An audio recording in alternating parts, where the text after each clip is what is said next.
பாப்பாப்பட்டியில் பட்டியலின சமூகத்தினர் ஒற்றுமையாக வாழ்ந்து வரும் நிலையில் ஜனநாயகன் திரைப்படம் பாப்பாப்பட்டி கிராமத்திற்கு அவப்பெயர் ஏற்படுத்துவதாக குற்றச்சாட்டு எழுந்துள்ளது.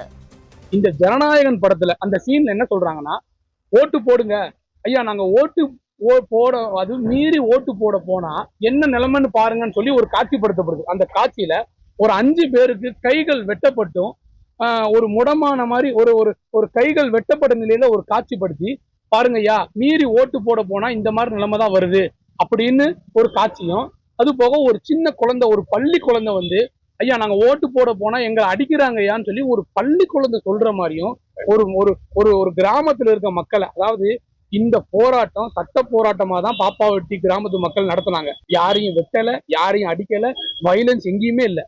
அப்ப it is pure false narration. தேர்தல்கள் புறக்கணிக்கப்பட்டது உண்மைதான், ஆனா தேர்தல் புறக்கணிக்கப்பட்ட காரணத்தினால் சொல்ற சீன், அதாவது அடிச்சதாகவும் கைகளை வெட்டினதாகவும் சொல்றது, அதுதான் டிஃபமேட்டரி, அதுதான் எங்க ரெப்புடேஷனை பாதிக்கப்படுத்துது.